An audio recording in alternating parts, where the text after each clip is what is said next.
de prédica y un poco de la necesidad que tenemos como Iglesia Bautista Maranata de organizarnos como tal. En la Biblia hay muchas enseñanzas de cómo se organiza una iglesia local. Nosotros, hermanos, necesitamos tener por escrito en algo que se llama estatutos, o que se puede llamar la constitución de nuestra iglesia. ¿Cuál es nuestra declaración de fe? Es decir, cuáles son los principios doctrinales que nosotros creemos y vamos a defender como Iglesia Bautista Maranata. Y se necesita otra sección en esos estatutos, que se diga cómo la iglesia se va a manejar en forma interna. Por ejemplo, en cuanto a las autoridades, al pastor, al diácono, cada cuánto se eligen, si cada año, si cada 2 años, cuál va a ser el sistema de elección, cómo vamos a practicar la cena del Señor, cómo vamos a practicar el bautismo, la administración de la iglesia, la tesorería, cómo se elige un tesorero, cómo se elige al director de alabanza, cómo se elige a la maestra de escuela dominical, cuáles son los requisitos, en fin, todo eso debe quedar en algo asentado como escrito que se llama los estatutos o parte de una constitución. Nosotros somos una comunión de hermanos, pero bíblicamente necesitamos estar organizados para ser considerados una iglesia local.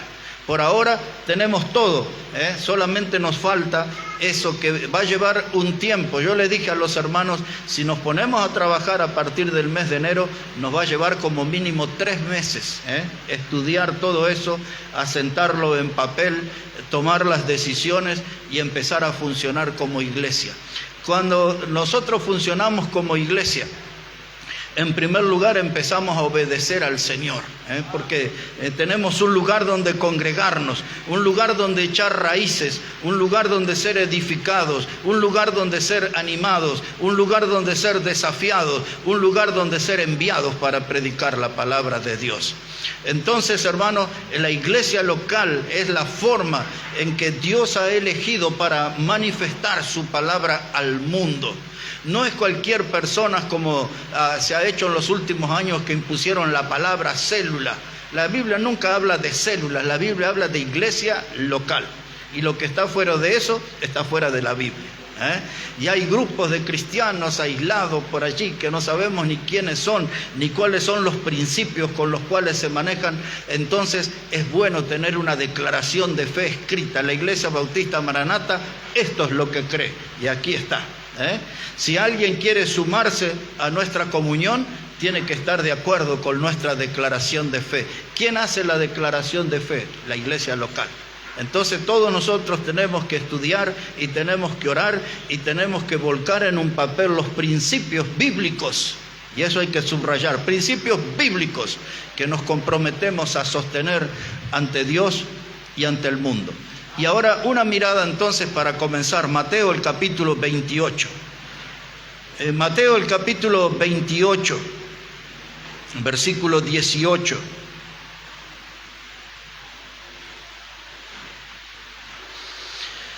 Mire cómo dice la palabra de Dios, es el Señor Jesucristo el que está hablando allí. Y dice así la palabra, Mateo 28, verso 18, dice: toda potestad me es dada en el cielo y en la tierra. Por tanto, id y haced discípulos a todas las naciones, bautizándolos en el nombre del Padre y del Hijo y del Espíritu Santo, enseñándoles que guarden todas las cosas que os he mandado. En este pasaje, hermano, están 3 principios dejados por el Señor Jesucristo. El primero de ellos, en el verso 19, dice: haced discípulos a todas las naciones. ¿Qué es un discípulo? Es un seguidor de Cristo. ¿Cómo se hace un discípulo? Aquella persona que cree en el Evangelio de Cristo, aquella persona que cree en Jesús como su único y suficiente Salvador, ese se transforma en un discípulo, un seguidor de Cristo. ¿Cómo alguien llega a ser discípulo? Generalmente porque alguien le predica. Esto es lo que nosotros llamamos la gran misión o la gran comisión, son los términos que usamos para entender que Jesús nos mandó a cada uno de los creyentes a predicar el mensaje del Evangelio. Y ahora ese mensaje no tiene fronteras, no tiene barreras, dice a todas las naciones. Por eso, hermanos, si aún nosotros eligiéramos un misionero de otro país para apoyarlo económicamente, ahí estamos yendo también a las naciones, no solamente a los cercanos. La iglesia local debe participar en la promoción del mensaje del Evangelio que llegue a todas las naciones.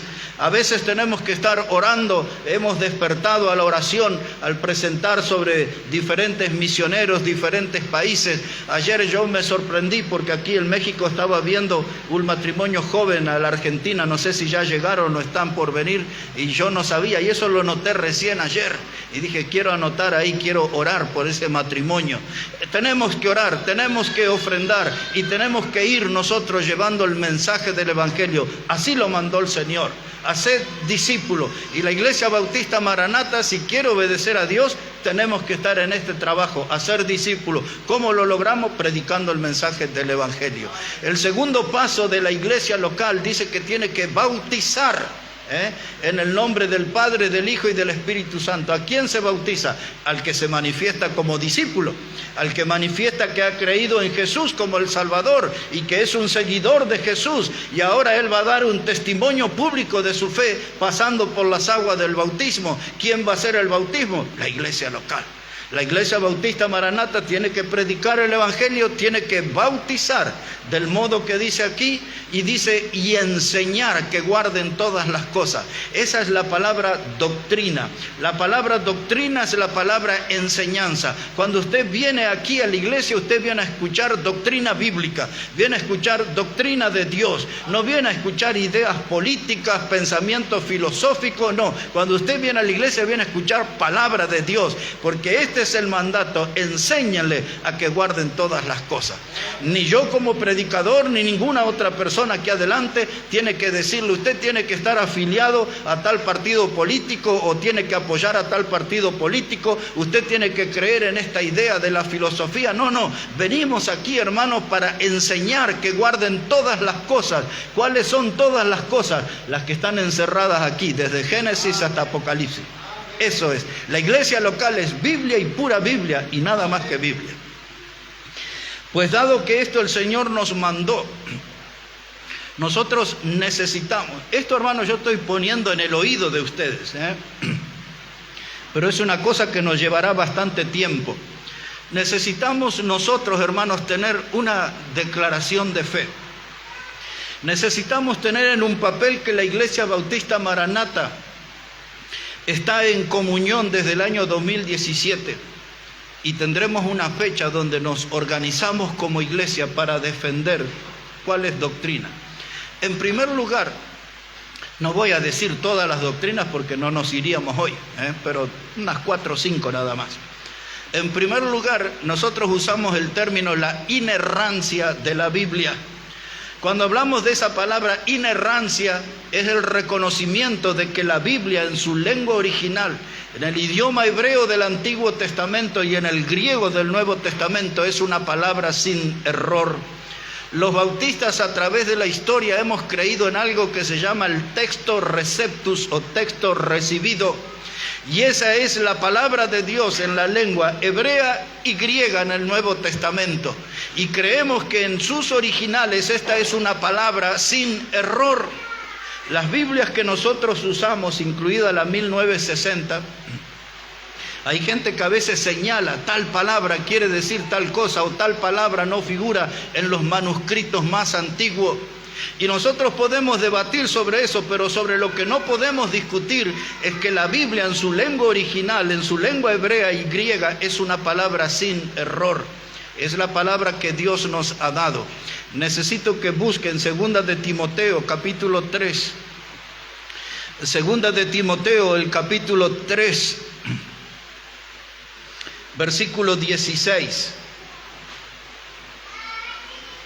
Segunda de Timoteo, el capítulo 3, versículo 16.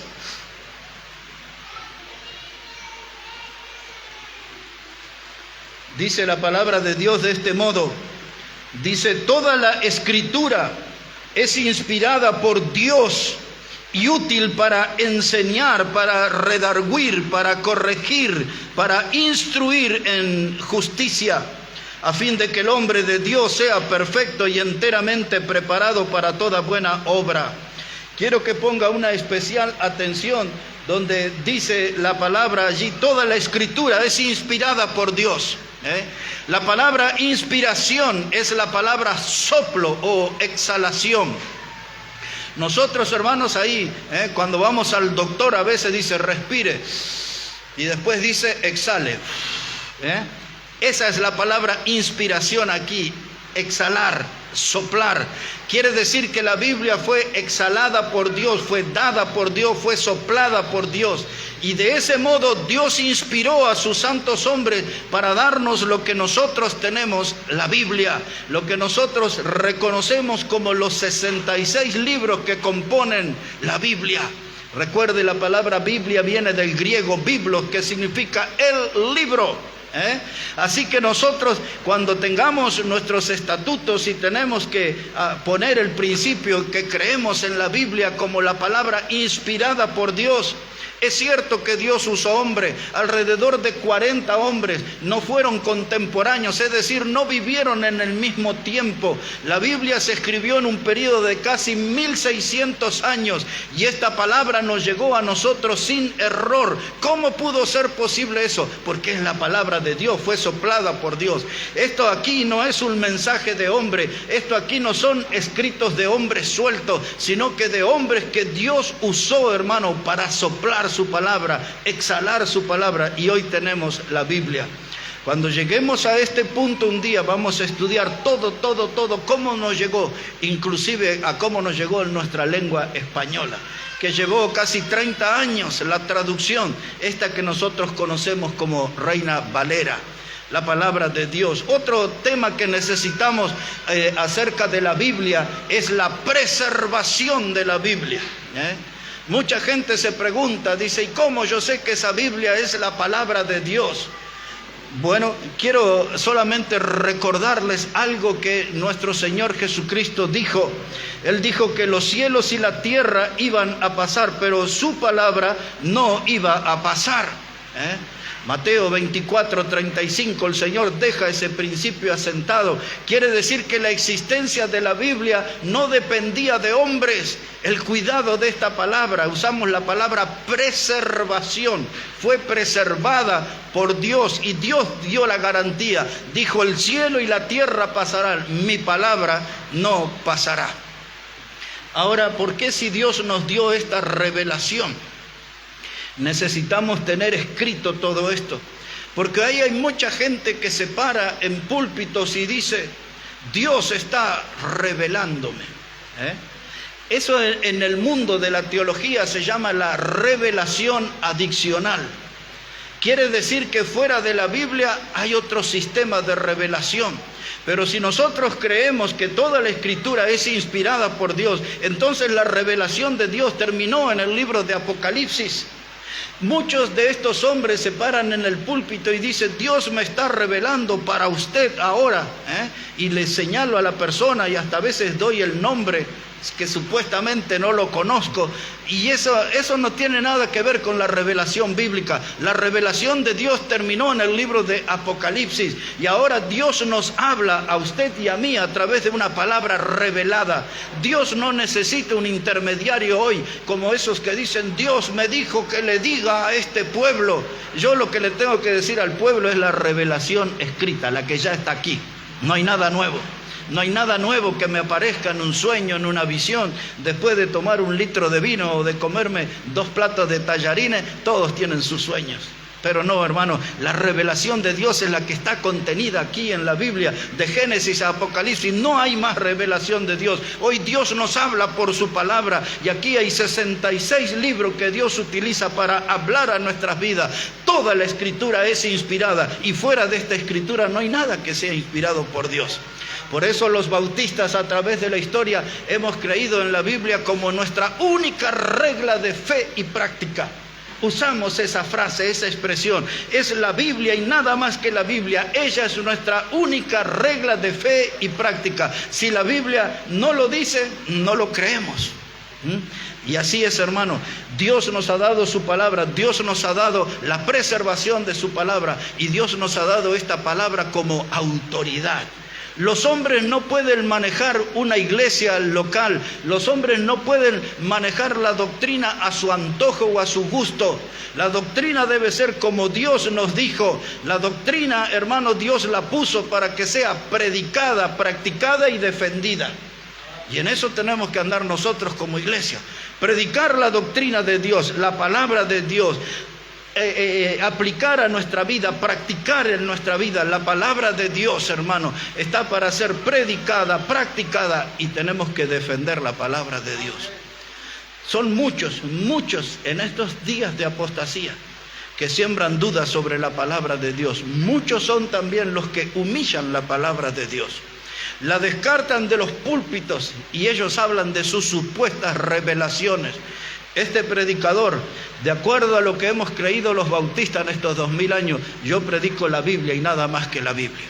Pablo lo resumía en estas palabras, le dijo a los corintios: yo predico a Cristo y a este crucificado. Un mensaje concreto, un mensaje que Dios nos ha dado para comunicar. Volviendo al principio, ir por las naciones y hacer discípulos, bautizar en el nombre del Padre, del Hijo y del Espíritu Santo, y enseñar que guarden todas las cosas, todos los principios que están aquí en la palabra de Dios. Hermanos, otra de las cosas que nosotros creemos es en el nacimiento virginal de Cristo. Esa es una doctrina fundamental. Si el Señor Jesucristo hubiese sido hijo de María y de José, eso lo descalificaría para morir en la cruz por nosotros, porque sería un pecador igual que nosotros. Pero la Biblia dice que María fue engendrada por el Espíritu Santo. No voy a ser muy profundo, solo lo voy a mencionar. Lo que allí sucedió en términos de teología se llama la unión hipostática. Esa palabra extraña, hipostática, significa la unión de dos naturalezas. Pues en María se juntó la naturaleza humana y la naturaleza divina. El Espíritu Santo engendró y nació Jesús. Y María era virgen y siguió siendo virgen después de eso. La Biblia hablaba en Isaías 7:14, dice: y la virgen concebirá y dará a luz un hijo y será su nombre Emmanuel, que quiere decir Dios con nosotros. Ese fue el cumplimiento, entre otras, de esa profecía de Isaías. Así que nosotros creemos en el nacimiento virginal de Cristo, y Él fue sin pecado, y eso es lo que le dio la autoridad de ir a la cruz a morir por nosotros. La Biblia dice: el justo por los injustos, para llevarnos a Dios. Así que nosotros como bautistas hemos creído en esto. La gente dice: no, es que Jesús no podía redimirnos porque era pecador igual que nosotros. No, la Biblia dice que Él fue engendrado por el Espíritu Santo. El ángel Gabriel le habló a María y le explicó quién era que iba a nacer. Y dice: su nombre será Jesús y Él salvará a su pueblo de sus pecados. Así que Él venía con esa misión especial de salvar a su pueblo de sus pecados. Cuando nosotros hagamos nuestros estatutos, tenemos que fundamentar esto con textos de la Biblia y dejar bien redactado que creemos en el nacimiento virginal de Cristo. Creemos en el poder de su sangre preciosa. Quiero que vea un poquito ahí Efesios capítulo 1 y versículo 7. Efesios el capítulo 1 y versículo 7. Vea cómo dice ahí la palabra de Dios, Efesios 1 y versículo 7. Dice la palabra: en quien tenemos redención por su sangre, el perdón de pecados, según las riquezas de su gracia. Dice la Biblia: tenemos redención por su sangre. La palabra redención significa rescate. Que íbamos a ser rescatados de la esclavitud del pecado por el poder de la sangre preciosa de Jesucristo. Un poco más adelante en Colosenses, después de Efesios viene Filipenses, y después de Filipenses viene Colosenses, capítulo 1, versículo 14. Colosenses el capítulo 1 y el versículo 14, dice la Biblia: en quien tenemos redención por su sangre, el perdón de pecados, Otra vez vuelve a mencionar la misma expresión, redención por su sangre, rescatados por la sangre de Cristo. Pedro no es necesario que vaya, solo lo recordamos en el capítulo 1 de la primera carta. Dice que nosotros fuimos rescatados de vuestra vana manera de vivir, no con cosas corruptibles como oro y plata, sino con la sangre preciosa del Cordero. Ahí está, hermano, redención por su sangre, rescatado de vuestra vana manera de vivir, de la esclavitud del pecado por el poder de la sangre de Cristo. La Biblia enfatiza una y otra vez, como en 1 de Juan 1:7, y la sangre de Cristo nos limpia de todo pecado. Es una sangre que tiene la virtud de poder lavar. Es una de las palabras que usa la Biblia en Apocalipsis 1:5. Dice que fuimos amados y lavados en la sangre de Cristo. Tiene el poder de limpiar, de lavar nuestro pecado, y tiene el poder de darnos salvación eterna. Una iglesia bautista debe predicar eso y dejar bien escrito en su declaración de fe que creemos en el poder de la sangre de Cristo. Creemos en la Biblia como palabra de Dios, creemos en la inspiración, creemos en la preservación, que Dios conservó su palabra, creemos, hermano, en el poder de la sangre preciosa de Cristo. Otra doctrina que necesitamos incluir, son muchas, pero yo les voy a dar 2 o 3 más, nada más.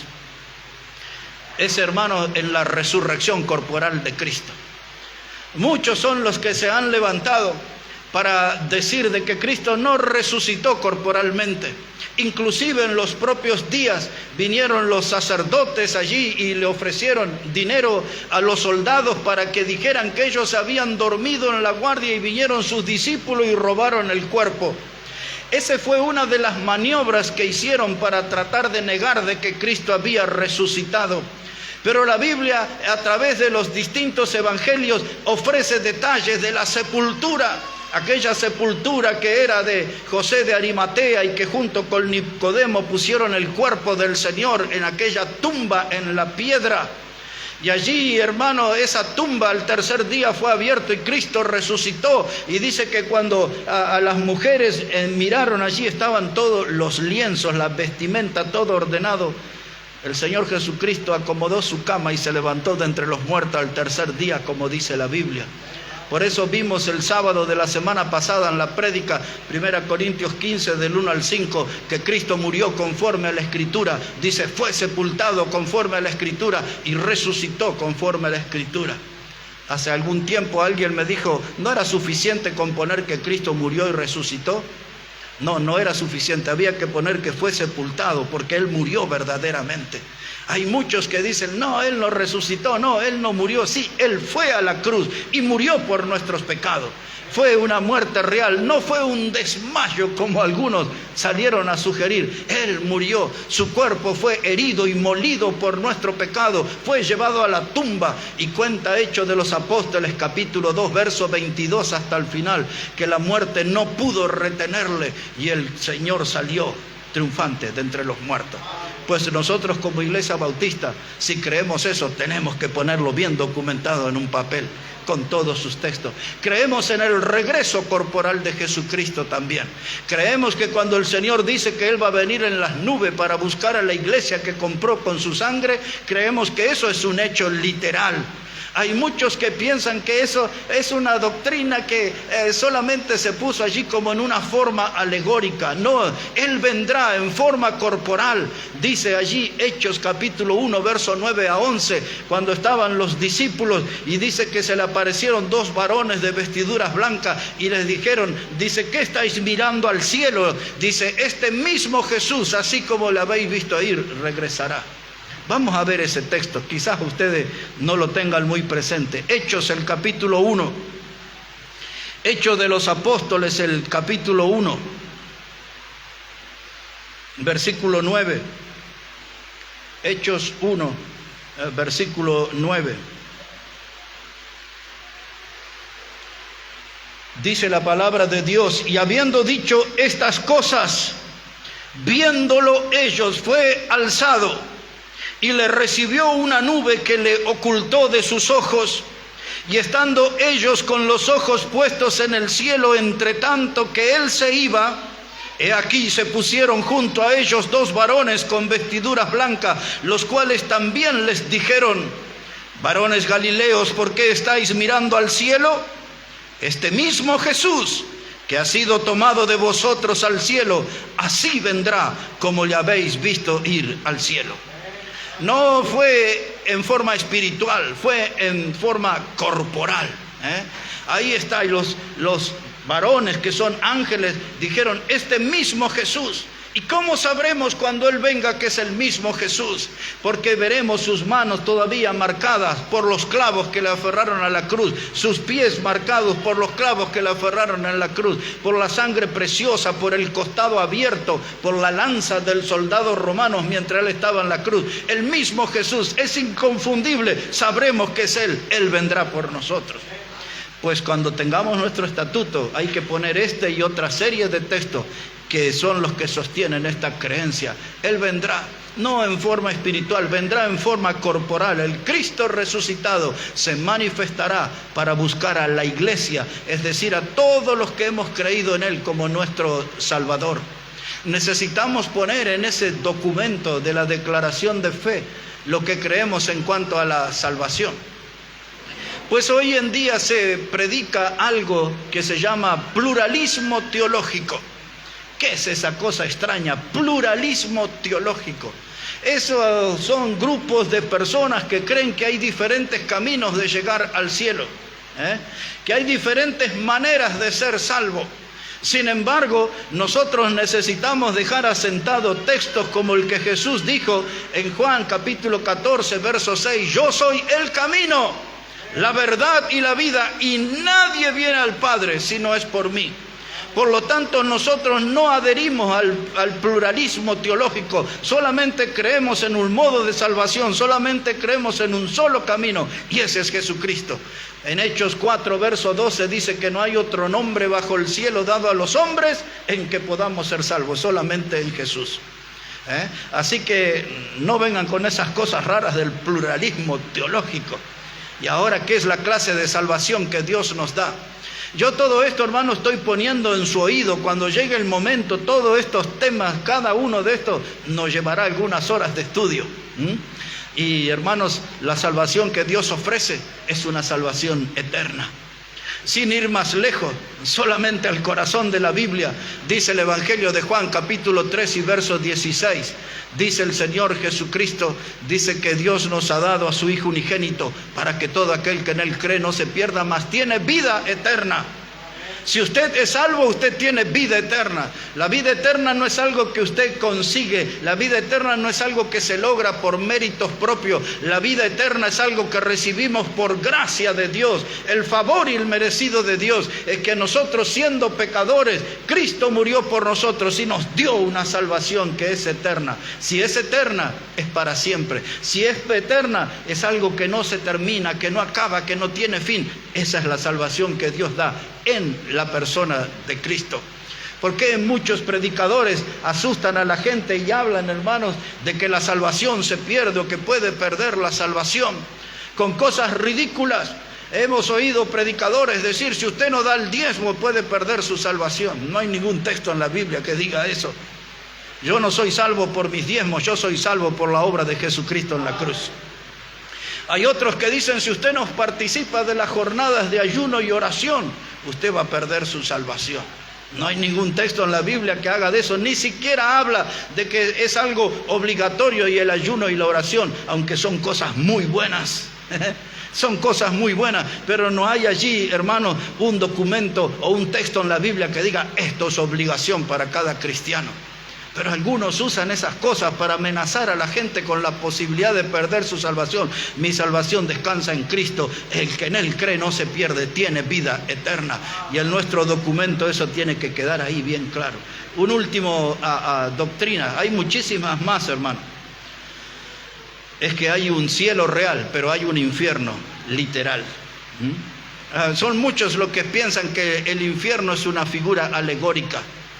En la religión romana, sus últimos dos papas, el que murió en el año 2000 y el que está ahora, hablan del infierno como una figura literal, como un lugar que no es real. También hablan de Adán y Eva como personas que no fueron reales, que son figuras alegóricas.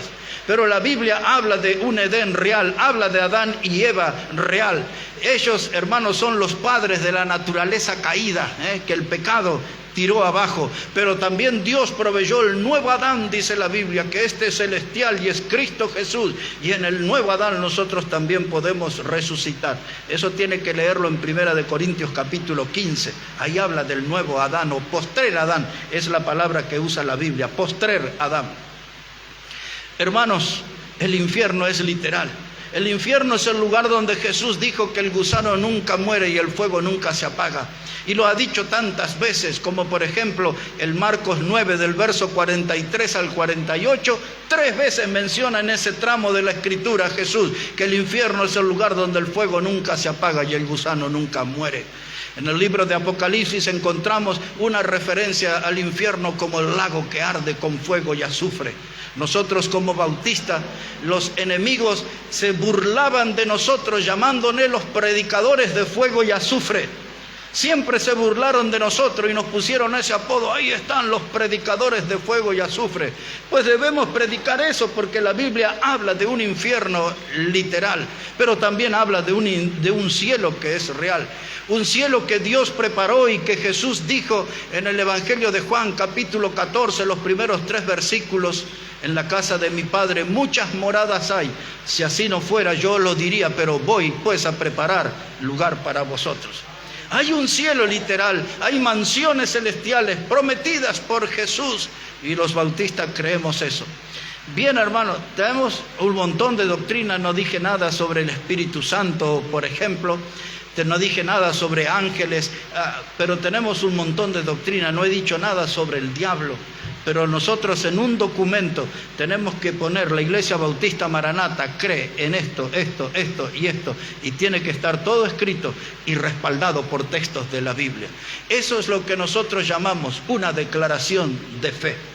Cada vez que alguien venga de otra congregación o se quieren sumar a nuestra iglesia, le vamos a dar la declaración de fe. Aquí yo tengo una, por ejemplo, tengo varias. Tengo una aquí de una iglesia que se llama Betel. Y aquí tengo otra también. Tenemos también la declaración de fe o la constitución de la Iglesia Bautista Maranata de Oruro, que consiste en muchas hojas, hermanos. Pero nosotros queremos hacer un trabajo, hacer una síntesis, no tener un libro de doctrina que no las vamos a recordar. Queremos tener las doctrinas fundamentales que son el motor de la iglesia local. Entonces, cuando comencemos a estudiar, hermanos, recuerden, nos va a llevar un tiempo como de 3 meses y va a ser muy importante que todos participen, que todos estén aquí. La meta mía, como esto los hermanos me lo han pedido hace pocos días, la meta mía, hermano, creo que será así. Necesito orar y planear mejor, pero creo que voy a dedicarme a partir del mes de enero, los días sábados, a tocar punto por punto, tener prédicas sobre la inspiración de la Biblia, y después que nos podamos reunir y ver toda esa prédica y sumar más textos y dejarlos ahí en el documento, para que va a ser nuestra línea doctrinal. Y quizás la primera etapa vamos a estar dedicando como hasta el mes de febrero, fin de febrero quizás, la declaración de fe. Y luego, como hay varios hermanos que van a estar viajando, algunos van a regresar en febrero o marzo quizás, entonces ahí vamos a ver todos los requisitos internos con los cuales va a funcionar la iglesia. Y ahora sí, hermano, entendiendo lo del calor y todo, pero muy rápido, le voy a dar algunos requisitos para ser miembro de una iglesia local. De esta o de cualquiera, hay una serie de requisitos en la Biblia para poder ser miembro. Cuando la iglesia funciona de acuerdo a lo que la Biblia dice, hermano, esa va a ser una iglesia productiva. Una iglesia desordenada no crece, una iglesia desordenada no alcanza meta. Por eso necesitamos una declaración de fe, unos estatutos, nuestro reglamento respaldado enteramente por la Biblia para ser una iglesia productiva para gloria de Dios, donde cada uno ocupa su lugar, donde los hermanos no son espectadores, son protagonistas en la obra de Dios. A eso debemos llegar. A eso debemos llegar. Así que muy rápido, hermano, porque ya estamos todos padeciendo el calor hoy, ¿no? Algunos principios que tenemos que considerar para la membresía. Esto después yo se los voy a dar por escrito, no hubo tiempo de hacerlo, ¿no? ¿Ya están? Ah, mire, acá el hermano los hizo. Bueno, después entonces el hermano le va a pasar ahí. Ya está escrito eso, hermano, para que ustedes lo vayan estudiando. Y aparte de esos requisitos, que creo que son 10 los que figuran ahí, se pueden agregar otros más, y hasta se puede quitar quizás algunos. Pero necesitamos tener algo claro en cuanto a eso. Lo primero, hermanos, para ser miembro de una iglesia local, yo tengo que tener un testimonio claro de mi salvación. Busquen muy rapidito ahí, por favor, Evangelio de Juan, capítulo 3. Evangelio de Juan, el capítulo 3. Y ahí está un encuentro entre un líder religioso que se llamaba Nicodemo y nuestro Señor Jesucristo. Dice que Nicodemo vino de noche para hablar con Jesús. Y en ese diálogo Jesús le da una respuesta en el versículo 3, Juan capítulo 3, verso 3. Dice, respondió Jesús y le dijo, de cierto te digo, que el que no naciere de nuevo no puede ver el reino de Dios. Ponga atención a esa frase, el que no naciere de nuevo no puede ver el reino de Dios. Nicodemo le dijo, ¿cómo puede un hombre nacer siendo viejo? ¿Puede acaso entrar por segunda vez en el vientre de su madre y nacer? Respondió Jesús, de cierto te digo, que el que no naciere de agua y del Espíritu no puede entrar en el reino de Dios. Así que dice versículo 7, no te maravilles de que te dije, os es necesario nacer de nuevo. ¿Qué es esto del nuevo nacimiento? Este comienza cuando creemos en Jesucristo como nuestro Salvador. Todos aquí, hermanos, tienen que revisar su vida y tener la certeza si Jesucristo es su Salvador. El riesgo que se corre en muchas congregaciones, que la gente se vuelve simpatizante del Evangelio o se vuelve simpatizante de una iglesia porque hay buena gente, porque me tratan bien, porque me siento bien, hay buen compañerismo y me adapto a la forma de una iglesia, pero nunca nací de nuevo. ¿Cómo se produce este nuevo nacimiento? Porque Jesús dijo, no puedes entrar al reino de Dios si no has nacido de nuevo. Es decir, que no estamos hablando de un tema secundario, estamos hablando de un tema de gran importancia, estamos hablando de la salvación eterna. Jesús dijo, si no nacieres de nuevo, no puedes entrar en el reino de Dios. ¿Y cómo es el nuevo nacimiento? Se produce en el momento que yo llego a la convicción que soy una persona pecadora. Y le pido a Jesucristo que Él perdone mi pecado y que venga a mi vida para ser mi Salvador. Cuando eso sucede, hay cosas que desconozco, pero la Biblia las promete. Dice que Dios me sella con el Espíritu Santo de su promesa. Dice la Biblia en Efesios capítulo 1, verso 13, dice, habiendo creído en el Evangelio de vuestra salvación, fuisteis sellados con el Espíritu Santo de la promesa. Cuando yo digo, Dios, soy un hombre pecador, estoy perdido, necesito que Jesús limpie mi pecado, que Él sea mi Salvador. La Biblia dice, has nacido de nuevo, tienes el sello del Espíritu Santo, es la garantía de mi salvación eterna. Ahora, si nosotros tenemos una persona en la iglesia y le decimos, ¿puede explicarnos usted cómo conoció a Jesús como el Salvador? Esto es alguna de las respuestas que yo he escuchado en mi vida. Alguien dijo, yo ese día fui al frente. El predicador llamó a la gente al frente, yo fui y sentí un fuego que me quemaba en el pecho y en el corazón. Pero ¿cómo fue que creyó en Jesús como el Salvador? Bueno, ahí tuve una experiencia única, nunca más volví a sentir eso. Ese no es un modo bíblico.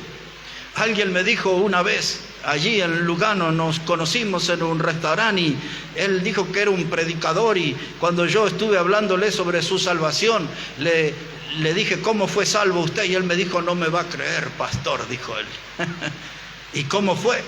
Bueno, fue aquí en la iglesia, en la mitad de cuadra, el predicador llamó a la gente al frente, yo no sé cómo, pero fui sobre unas nubes y allí estuve adelante.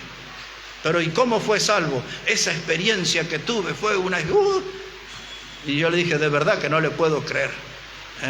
Él me dijo, usted no me va a creer. Y hermanos, y así hay cantidad de gente. Otros me dicen, yo me caí en una reunión, no sé qué pasó. Y otros deliran y dicen, yo fui al cielo ahí en un culto y no sé, mi cuerpo salió de mí. Y cuentan todos cosas así. Otros se fueron de excursión al infierno, hicieron turismo, volvieron, piensan que eso... Hermanos, la Biblia dice, tiene que nacer de nuevo, si no, no entrará al reino de Dios. De modo que si usted va a ser miembro de una iglesia bautista como esta, usted tiene que tener un testimonio claro de su fe en Cristo. Yo recuerdo perfectamente, no tiene que usted que tener lujos de detalle, pero yo puedo testificar que el 10 de junio del año 1979, estando en la puerta de un hotel, Avenida Congreso 5312, Ciudad de Buenos Aires, un joven vino con la Biblia abierta, me predicó el Evangelio y ese día yo oré y creí en Jesús como mi Salvador. Ahora usted dice, yo capaz que no soy salvo porque no sé cómo fue ni dónde, pero si usted sabe que fue un pecador arrepentido y creyó en Jesús como el Salvador, no importa todos los detalles. Pues usted necesita tener esa certeza, porque si no la iglesia se llena de incrédulos y en muchos lugares bautizan a gente incrédula. En este mismo lugar me ha pasado, mucha gente que ha pasado aquí me dice, yo fui bautizado. ¿Y cómo fue bautizado? ¿Y cuándo creyó en Cristo? Bueno, yo no sé muy bien de eso. ¿Y para qué lo bautizaron? Si solamente debe bautizarse el que es un seguidor de Cristo, alguien que ya fue salvo por él. Así que para ser miembro de la iglesia bautista, el primer punto es tener la certeza de haber nacido de nuevo en Cristo Jesús. Porque la iglesia no se compone de incrédulos, se compone de gente salva por Cristo, por la gracia de Dios. En segundo lugar, tiene que ser bautizado por inmersión.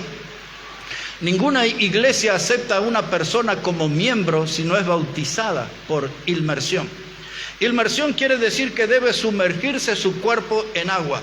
Jesús fue a ser bautizado por Juan el Bautista en el río Jordán. Aquel hombre eunuco le dijo a Felipe el evangelista en Hechos 8, aquí hay agua, ¿qué impide que yo sea bautizado? Y descendieron al agua y Felipe le bautizó. Y así usted encuentra cantidad de casos en la Biblia, gente que cree en Cristo y es bautizada por inmersión. No le tiraron ahí unas gotitas en la cara, no le tiraron una jarra en su cabeza, sumergieron todo el cuerpo en el agua. Ese es el modo de bautismo, por inmersión. Ahora, hermanos, una persona que no ha nacido de nuevo, una persona que no es bautizada, puede venir a nuestras reuniones, porque esta es una iglesia que tiene reuniones públicas. No somos una secta secreta que aquí a escondida nos reunimos. No, las puertas están abiertas y toda la gente puede venir. Y la gente tiene que elegir por sí mismo de bautizarse o no. Nadie puede andar empujándolo, presionándolo. Usted debe bautizarse, debe bautizarse. No, todos sabemos que se ha creído en Cristo como el Salvador. El paso que sigue es el bautismo. Nosotros cuando alguien viene y dice, ¿puede bautizarme? Yo quiero obedecer a Jesús, yo quiero ser seguidor de Jesús. Claro que le bautizamos porque esa es la misión que Jesús le encomendó a la iglesia. Predicar, bautizar y enseñar la palabra. Nadie que no haya sido bautizado puede ser parte de la membresía, puede ser parte de la asistencia, puede asistir a todas las reuniones, pero si no es bautizado no puede ser parte de la membresía, porque eso mandó el Señor: creer en el Evangelio, ser discípulo, bautizar y enseñar. Bien, un puntito más, dos más, hermanos, hay muchos, pero vamos a usar otra reunión para seguir profundizando.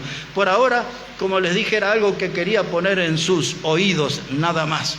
Lo que necesitamos nosotros, hermanos, cuando uno es miembro de la iglesia, ha nacido de nuevo, fue bautizado y ahora tiene que tomar un compromiso de testificar acerca de su Salvador. Tiene que hablar con Cristo de otros. Si usted nunca gana un alma, si usted nunca tiene un invitado, se le va a empezar a mirar de reojo, ¿es salvo o no es salvo? ¿Creyó o no creyó? ¿Tiene vida espiritual o no tiene? Porque toda cosa viva crece. Y si mi ministerio no crece, y si yo no gano almas, si yo no traigo invitados como lo hacía Andrés a los pies de Jesús, entonces no estoy haciendo las cosas de un discípulo de Cristo. Yo tengo que testificar. Los apóstoles dijeron en estas palabras, dice, lo que nuestros ojos vieron. Busque por favor Primera de Juan, porque yo le digo ahí de memoria y usted después. Yo quiero que vea eso. Primera carta de Juan, casi al final de la Biblia iba a encontrar las cartas de Juan. Y en la primera carta de Juan, en el capítulo 1, versículo 1,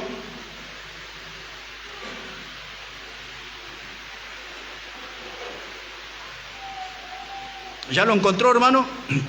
Dice la palabra primera de Juan 1:1, dice: lo que era desde el principio, lo que hemos oído, lo que hemos visto con nuestros ojos, lo que hemos contemplado y palpado en nuestras manos tocante al verbo de vida, porque la vida fue manifestada y la hemos visto y testificamos y os anunciamos la vida eterna, la cual estaba con el Padre y se nos manifestó. Lo que hemos visto y oído, esto os anunciamos, porque también vosotros tengáis comunión con nosotros, y nuestra comunión verdaderamente es con el Padre. ¿Y con quién más? Y con su Hijo Jesucristo. Ahora, hermanos, estos discípulos tenían comunión con Dios el Padre y con su Hijo Jesucristo. Y ahora ellos estaban dando testimonio. Dice: nosotros testificamos lo que nuestros oídos oyeron, los que nuestros ojos vieron, los que nuestras manos palparon tocante al verbo de vida. Es decir, que eso es lo que os anunciamos. Hablaban de Cristo, hermanos. Hablaban de Cristo. Si yo fui salvo, ya oí la palabra tocó mi corazón, el Evangelio me salvó, ya tengo a Jesús viviendo en mí, Él es mi Salvador. Ahora lo que yo tengo que hacer es abrir mi boca y testificar acerca de mi Salvador, hablarles a otros que hay un Cristo que salva y salva eternamente. Pues esto, hermano, debe hacer todo miembro de la iglesia, debe nacer de nuevo, debe ser bautizado, debe de testificar acerca de su Salvador. Y ahora un tema que hablé con el tesorero hoy, que es bien extraño, porque yo nunca hablo aquí en la iglesia. Cada uno de nosotros debe sostener económicamente lo que son las doctrinas que predicamos, en este caso en la Iglesia Bautista Maranata. Entre paréntesis le digo, siempre en la vida de esta iglesia he estado sorprendido, y hoy se lo volví a repetir al tesorero. A mí me sorprende cómo ofrendamos aquí al Señor. Y no baje eso, porque es muy bueno, hermano, aquí. En una iglesia que no somos más de 100 aquí, pero sin embargo ofrendamos como iglesias que tienen más de 100. Y eso ha sido algo bueno. O sea que Dios nos ha dado gente con buen corazón. Yo nunca predico de eso, por eso no voy a abundar en el tema. Solamente un texto para eso, en Proverbios capítulo 3. Hay muchos, pero voy a elegir uno del Antiguo Testamento. Los predicadores, esos liberales, hablan de plata todo el culto. Nosotros no tenemos necesidad de eso, hermano. Solamente saber que el Evangelio es gratis, Lo que tiene un costo es llevar el mensaje a veces, ¿no? Pero dice aquí la Biblia en Proverbios, capítulo 3, le dije versículo 9, creo que no le dije eso. Proverbios capítulo 3, versículo 9. Le voy a pasar aquí un buen principio. Dice la Biblia, Proverbios 3:9, dice: honra a Jehová con tus bienes y con las primicias de todos tus frutos, y serán llenos tus graneros con abundancia, y tus lagares rebosarán de mosto. Aquí hay un buen principio, hermanos, dice la Biblia: honra a Jehová con tus bienes. Son los bienes que Dios le dio a usted para administrar. Sea buen administrador. Usted no necesita un hombre en el púlpito todos los domingos recordándole y hablándole de plata y plata y plata y plata y plata, cuando Dios nos mandó a predicar el Evangelio. Pero así, hermanos, cuando Dios le bendiga en su vida, usted hónrelo con sus bienes. Esa es una decisión suya y de Dios. No tiene que andar ventilando ni publicando aquí cuánto le da. Y qué lindo, ¿no? Porque hablando con el tesorero, yo no sé quiénes, pero aquí hay hermanos de buen corazón. Y sigamos así en ese camino, hermano.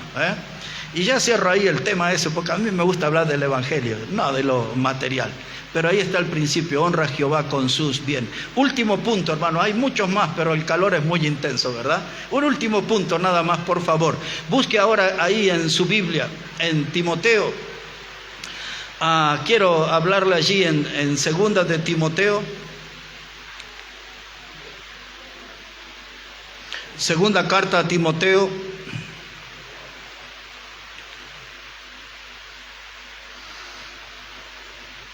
dice la palabra de Dios, capítulo 2, versículo 15. Ya en una próxima reunión, hermanos, voy a ir retomando el tema. Y en esta etapa, como les dije, todo a modo de información, poniendo algunas cosas en sus oídos que tendremos que hablar a partir del mes de enero e ir tomando decisiones aquí en la iglesia local. Les dije, segunda de Timoteo 2, verso 15, dice: procura con diligencia presentarte a Dios aprobado, como obrero que no tiene de qué avergonzarse, que usa bien la palabra de verdad. Este pasaje nos habla de que debemos ser obreros del Señor y trabajar de tal modo para Dios que no tengamos de qué avergonzarnos, porque somos conscientes que nos presentaremos un día delante del Señor y tendremos que rendir cuenta, entre otras cosas, de nuestra vida de servicio, de lo que hemos hecho. Entonces, algunos principios fundamentales para ser miembros de la iglesia: ser nacido de nuevo, sí o sí, ser nacido de nuevo, ser bautizado por inmersión. Tiene que ser una persona que fue salva por Cristo. Tiene que ser una persona que testifique a otros acerca de su Salvador. Tiene que ser una persona que honra a Dios con sus bienes. Y tiene que procurar ser un obrero aprobado por Dios. Ahí lo vamos a dejar. Pero tenemos bastante más, hermano, y cuando ustedes reciban el escrito que le va a dar el hermano, sería bueno que cada uno tenga una copia de eso y empiece a revisar, porque hay muchísimo más de lo que les he dado en esta mañana. Voy a llamar a